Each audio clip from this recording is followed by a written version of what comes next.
Indian electric വാഹന market rocket പോലെ പോകുമ്പോൾ നമ്മളിൽ പല ഇൻവെസ്റ്റേഴ്സിന്റെയും നോട്ടം ടാറ്റ മോട്ടോഴ്സ്, മഹീന്ദ്ര അല്ലെങ്കിൽ പുതിയതായിട്ട് വരുന്ന ഏതെങ്കിലും ഒരു കാർ ബ്രാൻഡുകളിലായിരിക്കും. പക്ഷെ ഒരു സീക്രട്ട് പറയട്ടെ, എല്ലാവരും ഓടുന്ന വഴിയല്ല ആ റിയൽ മണി ഒളിഞ്ഞിരിക്കുന്നത്. കാർ ബ്രാൻഡുകൾ തമ്മിൽ കോമ്പറ്റീഷൻ കൂടുമ്പോൾ സ്മാർട്ട് ഇൻവെസ്റ്റേഴ്സ് സൈലന്റ് ആയിട്ട് ഇൻവെസ്റ്റ് ചെയ്യുന്നത് മറ്റൊരിടത്ത്. ഇന്ത്യൻ EV റവല്യൂഷന് പിന്നിലുള്ള റിയൽ പവർ ഹൗസുകളെ പറ്റിയാണ് നമ്മൾ ഇന്ന് സംസാരിക്കുന്നത്. ഈ വീഡിയോയിൽ നമ്മൾ കാർ കമ്പനികളെ മാത്രം നോക്കുന്നില്ല, മറിച്ച് EV ഇക്കോസിസ്റ്റം എന്ന് വിളിക്കുന്ന ഒരു കംപ്ലീറ്റ് സിസ്റ്റത്തിനെ ഡീപ്പായിട്ട് മനസ്സിലാക്കാൻ നമ്മൾ ശ്രമിക്കും. ബാറ്ററി മുതൽ ക്രിട്ടിക്കൽ കോമ്പണന്റ്സ്, ചാർജിംഗ് നെറ്റ്വർക്ക് വരെ അധികം ആരും ശ്രദ്ധിക്കാത്ത പക്ഷേ വളരെ സ്ട്രോങ് ആയ 3 കമ്പനികളെയാണ് ഇന്ന് നിങ്ങൾ പരിചയപ്പെടാൻ പോകുന്നത്. നല്ലൊരു പ്രൈസ് ലെവലിൽ കിട്ടുന്ന ഈ സ്റ്റോക്കുകൾ 2026-ലും അതിനപ്പുറവും നല്ല ഗ്രോത്ത് തരാൻ പൊട്ടൻഷ്യൽ ഉള്ളവയാണ്. അപ്പോൾ ഇതൊരു ടോക്ക് ടിപ്പ് വീഡിയോ മാത്രമല്ല, ഇതൊരു കംപ്ലീറ്റ് അനാലിസിസ് കൂടിയാണ്. അതുകൊണ്ട് വീഡിയോ അവസാനം വരെ കാണുക. വളരെ വലിയ ഇൻഫർമേഷൻ ആണ്. തീർച്ചയായിട്ടും നിങ്ങൾക്ക് നല്ല ഇൻപുട്ട് ലഭിക്കും. Welcome to the eye opener video of തനം smart savings and investment solutions.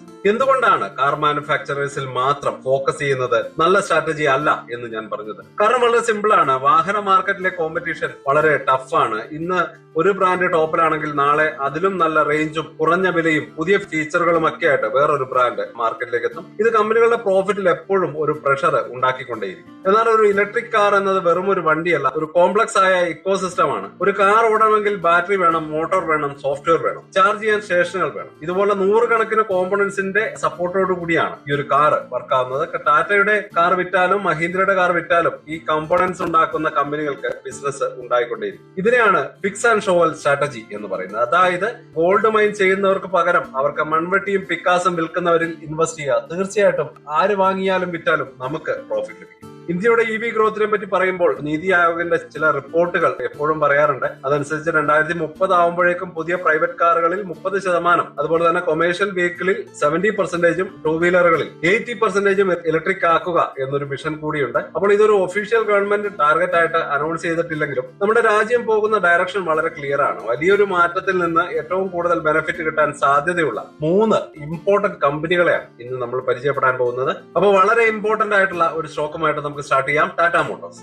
ഇക്കോസിസ്റ്റത്തിൽ focus ചെയ്യാൻ പറഞ്ഞിട്ട് എന്തിനാണ് ടാറ്റ മോട്ടോഴ്സിനെ പറ്റി ആദ്യം പറയുന്നത് എന്ന് നിങ്ങൾ ചിന്തിക്കുന്നുണ്ടാവും. കാരണം ഏതൊരു മാർക്കറ്റിനെ പറ്റി പഠിക്കുമ്പോഴും അതിലെ ഏറ്റവും വലിയ പ്ലെയറെ നമുക്ക് ഒഴിവാക്കാൻ പറ്റില്ല. ഇന്ത്യൻ പാസഞ്ചർ EV മാർക്കറ്റിൽ ടാറ്റ മോട്ടോഴ്സ് ഒരു സംശയമില്ലാത്ത കിങ് തന്നെയാണ്. അതിന്റെ പ്രധാന കാരണം ഒന്നാമതായിട്ട് മാർക്കറ്റ് ഡോമിനൻസ് ആണ്. ആദ്യമേ ഈ ഫീൽഡിലേക്ക് ധൈര്യമായിട്ട് ഇറങ്ങിയതിന്റെ എല്ലാ ഗുണങ്ങളും ടാറ്റയ്ക്കുണ്ട്. കഴിഞ്ഞ കുറച്ച് വർഷങ്ങളിലെ കണക്കുകൾ നോക്കിയാൽ ടാറ്റയാണ് ഇന്ത്യയിലെ പാസഞ്ചർ EV മാർക്കറ്റിൽ മുന്നിൽ നിൽക്കുന്നത്. കോമ്പറ്റീഷൻ കൂടുന്നതിനനുസരിച്ച് മാർക്കറ്റ് ഷെയറിൽ മാറ്റങ്ങൾ വരുന്നുണ്ടെങ്കിലും ശക്തമായിട്ടുള്ള ഒരു പൊസിഷൻ അവർക്കുണ്ട്. 2026 സാമ്പത്തിക വർഷത്തിൽ 92,000-ലധികം ഇലക്ട്രിക് വാഹനങ്ങൾ വിറ്റഴിച്ചുകൊണ്ട് ടാറ്റ മോട്ടോഴ്സ് ഒരു മഹത്തായ നാഴികക്കല്ല് കൈവരിച്ചിട്ടുണ്ട്. വാർഷികാടിസ്ഥാനത്തിൽ 43% വളർച്ച ഉണ്ടാക്കാൻ കമ്പനിക്ക് സാധിച്ചു. അതുപോലെ തന്നെ വലിയ പോർട്ട്ഫോളിയോ, ഏറ്റവും കുറഞ്ഞ വിലയിലുള്ള ടിയാഗോ EV മുതൽ നെക്സൺ, പഞ്ച്, ഇപ്പോൾ ഇറങ്ങിയ ഹാരിയർ, കർവ് EVകൾ വരെ പല പ്രൈസ് റേഞ്ചിലുള്ള മോഡലുകൾ ടാറ്റയ്ക്കുണ്ട്. ഇത് എല്ലാ ടൈപ്പ് കസ്റ്റമേഴ്സിനെയും അട്രാക്ട് ചെയ്യാൻ കഴിയും. അതുപോലെ തന്നെ സ്റ്റേബിൾ പെർഫോമൻസ്. ഫിനാൻഷ്യൽ ആയിട്ട് നോക്കിയാലും കമ്പനി ശക്തമായിട്ടുള്ള നിലയിലാണ്. റവന്യൂവിലും പ്രോഫിറ്റിലും സ്റ്റേബിൾ ആയിട്ടുള്ള ഒരു ഗ്രോത്ത് ടാറ്റയ്ക്ക് ഉണ്ടാക്കാൻ കഴിയുന്നുണ്ട്. ടെക്നിക്കൽ അനാലിസിസ് നോക്കുകയാണെങ്കിൽ ടാറ്റ മോട്ടോഴ്സ് സ്റ്റോക്ക് ഒരു വലിയ റാലിക്ക് ശേഷം ഇപ്പോൾ ഒരു കൺസോൾട്ടേഷൻ ഫേസിലാണ്. അതായത് പ്രൈസ് ഒരു പ്രത്യേക റേഞ്ചിനുള്ളിൽ നിൽക്കുകയാണ് എന്നുള്ളത് ആണ് നമ്മൾ മനസ്സിലാക്കേണ്ടത്. തീർച്ചയായിട്ടും വീക്ക്നെസിന്റെ ലക്ഷണമല്ല, മറിച്ച് അടുത്ത റാലിക്ക് മുമ്പുള്ള ഒരു എനർജി ബിൽഡപ്പ് ആയിട്ട് നമുക്ക് ഇതിനെ കണക്കാക്കാം. പലപ്പോഴും ഈ സമയത്ത് അതിന്റെ RSI പോലുള്ള ഇൻഡിക്കേറ്ററുകൾ 45, 50 പോലെയുള്ള ഒരു ന്യൂട്രൽ സോണിൽ വരാറുണ്ട്. ഇത് സ്റ്റോക്ക് ഓവർ ബോട്ടോ അല്ലെങ്കിൽ ഓവർ സോൾഡോ അല്ല എന്ന് നമുക്ക് കൃത്യമായിട്ട് മനസ്സിലാക്കി തരും. പുതിയ ഇൻവെസ്റ്റേഴ്സിന് എൻട്രി എടുക്കാൻ പറ്റിയ ഒരു ലെവലാണെന്ന് കൃത്യമായിട്ട് നമ്മളെ കാണിച്ചു തരികയും ചെയ്യും. ഫണ്ടമെന്റലി സ്ട്രോങ് ആയിട്ടുള്ള ഒരു സ്റ്റോക്ക് ഇതുപോലൊരു ഫേസിൽ കിട്ടുന്നത് ലോങ് ടൈം ഇൻവെസ്റ്റേഴ്സിന് ഒരു നല്ല ഓപ്പർച്യൂണിറ്റി തന്നെയാണ്. രണ്ടാമതായിട്ട് നമ്മൾ വരുന്നു the battery king Exide industries. EVയിലെ ഏറ്റവും വില കൂടിയ ഭാഗം അതിന്റെ ബാറ്ററി തന്നെയാണ്. ഒരു കാറിന്റെ കോസ്റ്റിന്റെ ഏകദേശം 30 മുതൽ 40% വരുന്നത് ബാറ്ററിക്കാണ്. ഇന്ത്യയെ സംബന്ധിച്ചിടത്തോളം ബാറ്ററിക്കായിട്ട് നമ്മൾ മറ്റു രാജ്യങ്ങളെ ഡിപ്പെൻഡ് ചെയ്യുന്നത് കുറയ്ക്കേണ്ടത് വളരെ അത്യാവശ്യമാണ്. ഇവിടെയാണ് എക്സൈഡ് ഇൻഡസ്ട്രീസ് എന്ന നമ്മുടെ എല്ലാം പഴയ ബാറ്ററി മാനുഫാക്ചറിംഗ് കിങ് ഒരു പുതിയ റോളിലേക്ക് മാറുന്നത്. Strategic shift. ലെഡ് ആസിഡ് ബാറ്ററികളിൽ നിന്ന് ലിഥിയം അയൺ മാനുഫാക്ചറിംഗിലേക്ക് എക്സൈഡ് നടത്തിയ ഒരു മാറ്റം വളരെ ക്രൂഷ്യലാണ്. ഇത് കമ്പനിയെ ഒരു ട്രഡീഷണൽ കമ്പനിയിൽ നിന്ന് ഒരു ഫ്യൂച്ചർ ടെക് കമ്പനിയായിട്ട് മാറ്റുകയാണ്. കർണാടകയിൽ എക്സൈഡ് സ്ഥാപിക്കുന്ന multi gigawatt lithium ion cell manufacturing ഫാക്ടറിയാണ് റിയൽ ഗെയിം ചേഞ്ചർ. 2026 ഫിനാൻഷ്യൽ ഇയറോടെ ഈ ഫാക്ടറിയുടെ ഫസ്റ്റ് ഫേസിൽ കൊമേഴ്ഷ്യൽ പ്രൊഡക്ഷൻസ് തുടങ്ങാനാണ് കമ്പനി പ്ലാൻ ചെയ്യുന്നത്. തീർച്ചയായിട്ടും ഇതുപോലെയുള്ള വലിയ പ്രോജക്ടുകളുടെ ടൈം ലൈനിൽ മാറ്റങ്ങൾ വരാം. എന്നാൽ ഇത് സക്സസ്ഫുൾ ആയാൽ ഇന്ത്യയുടെ ബാറ്ററി ഡിമാൻഡിന്റെ ഒരു വലിയ ഭാഗം ഫുൾഫിൽ ചെയ്യാൻ എക്സൈഡിന് കഴിയും. രണ്ടാമതായിട്ട് ഗവൺമെന്റ് സപ്പോർട്ട്. ഗവൺമെന്റിന്റെ മേക്ക് ഇൻ ഇന്ത്യ PLI സ്കീമുകളുടെ ഫുൾ സപ്പോർട്ടും ഈ ഒരു പ്രോജക്റ്റിനുണ്ട്. ഇത് കമ്പനിക്ക് പോളിസി സപ്പോർട്ടും വലിയൊരു ഗ്രോത്ത് പൊട്ടൻഷ്യലും നൽകുന്നുണ്ട്.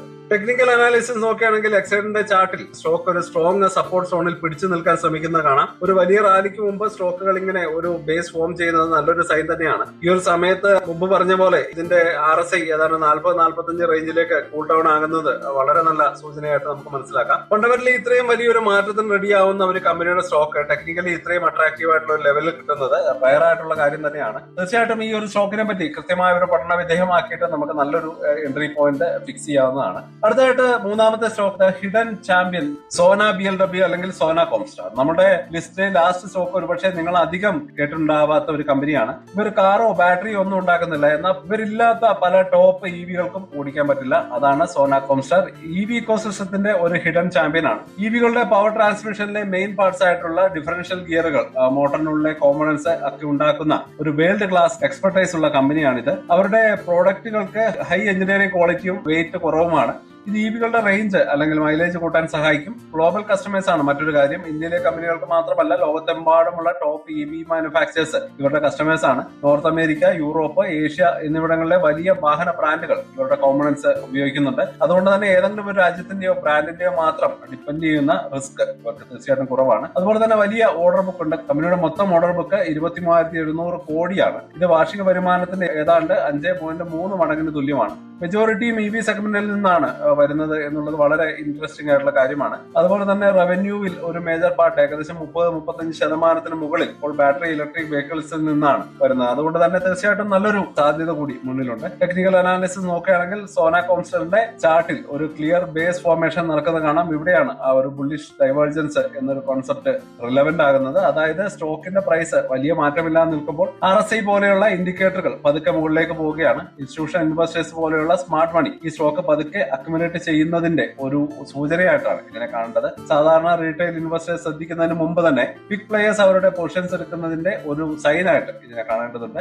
അപ്പോൾ വളരെ ഇൻട്രസ്റ്റിംഗ് ആയിട്ടുള്ള 3 സ്റ്റോക്കുകളെ പറ്റി നമുക്ക് മനസ്സിലാക്കി. ഇനി നമുക്കൊരു കൺക്ലൂഷനിലേക്ക് കിടക്കാം. ഇന്ത്യൻ EV മാർക്കറ്റിൽ ഇൻവെസ്റ്റ് ചെയ്യാൻ ആഗ്രഹമുണ്ടെങ്കിൽ കാർ ബ്രാൻഡുകൾക്ക് അപ്പുറത്തേക്ക് നോക്കുന്നത് വളരെ ഇമ്പോർട്ടന്റ് ആണ്. നമ്മൾ ചർച്ച ചെയ്ത 3 കമ്പനികളും മാർക്കറ്റ് ലീഡർ ആയിട്ടുള്ള ടാറ്റ മോട്ടോഴ്സ്, ബാറ്ററി സെക്ടറിൽ ഒരു റവല്യൂഷൻ കൊണ്ടുവരാൻ പോകുന്ന Exide industries, global EV supply ചെയിനിൽ ഇന്ത്യൻ പവർ ആയിട്ടുള്ള സോന കോംസ്റ്റാർ ഇക്കോസിസ്റ്റത്തിന്റെ ഓരോ കീ ഏരിയകളെയാണ് റെപ്രസെന്റ് ചെയ്യുന്നത്. ഇങ്ങനെ ഒരു പോർട്ട്ഫോളിയോ അപ്രോച്ച് നിങ്ങൾക്ക് ഇൻവെസ്റ്റ്മെന്റിന് കൂടുതൽ സ്റ്റെബിലിറ്റിയും ഗ്രോത്ത് പൊട്ടൻഷ്യലും തരും.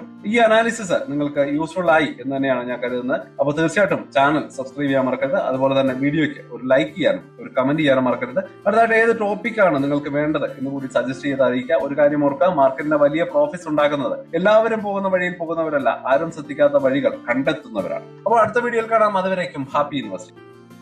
സ്റ്റോക്ക് മാർക്കറ്റിലെ ന്യൂസുകളെയും അതുപോലെ തന്നെ അപ്ഡേറ്റുകളെയും ഉൾക്കൊള്ളിച്ചുകൊണ്ടുള്ള ഒരു ഫേസ്ബുക്ക് ഗ്രൂപ്പ് നമുക്കുണ്ട്. ആ ഒരു ഗ്രൂപ്പിന്റെ ലിങ്ക് ഈ വീഡിയോയുടെ ഡിസ്ക്രിപ്ഷനിൽ കൊടുക്കുന്നുണ്ട്.